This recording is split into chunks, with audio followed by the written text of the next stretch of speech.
जैसे कि आप जीमेल यूज़ करते होंगे तो वो भी एक क्लाउड बेस्ड है, राइट?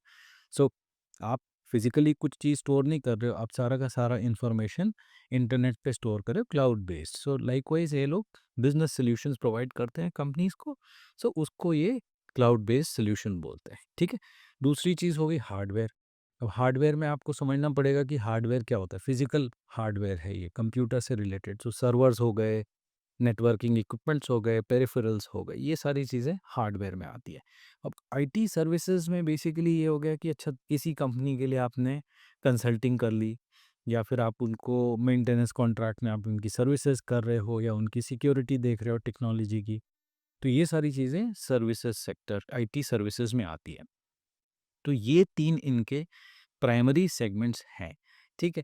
अब मैंने पिछली बार डिस्कस किया था कि अच्छा, आप जो हो इक्विटी एनालिस्ट हो कैपिटल पार्टनर्स के, और capital partners equity research firm है। अज्यूम कर लो कि बहुत ही स्पेशलाइज्ड फर्म है और आपको इसका फाइनेंशियल मॉडल बनाना है, ठीक है।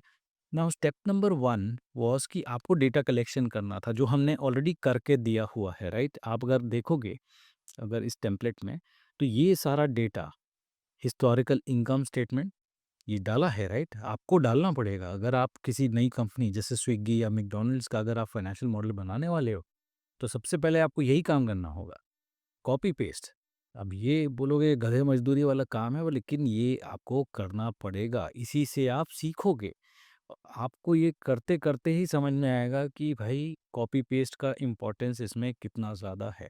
क्या होता है कि आप करोगे, जैसे जैसे आप करते जाओगे, हर साल का डेटा डालते जाओगे, आपके दिमाग में वो नंबर्स आते जाएंगे कि अच्छा, ये नंबर्स इसमें इस कंपनी में यहाँ पे है, ये इम्पोर्टेंट डेटा है, ये इंफॉर्मेशन मिल रही है, ये नहीं मिल रही है। सो इसलिए इसको आप इतना इग्नोर ना करें, आप इसको डाउनलोड ज़रूर करें और कॉपी पेस्ट करने की कोशिश पूरी करें। इस केस स्टडी के लिए हमने आपको ऑलरेडी काम करके दिया हुआ है, लेकिन अगर आप कोई नई कंपनी के लिए बनाते हैं तो आपको ये काम करना पड़ेगा। इसी के साथ स्टार्ट करते हैं अपना हिस्टोरिकल एनालिसिस। सो पहली चीज़, अगर आप स्टार्ट कर रहे हैं तो सबसे पहले आप इनकम स्टेटमेंट को चुनें। इनकम स्टेटमेंट के एनालिसिस से आपको काफ़ी कुछ कंपनी के बारे में पता चलेगा, उसके बिजनेस मॉडल के बारे में पता चलेगा।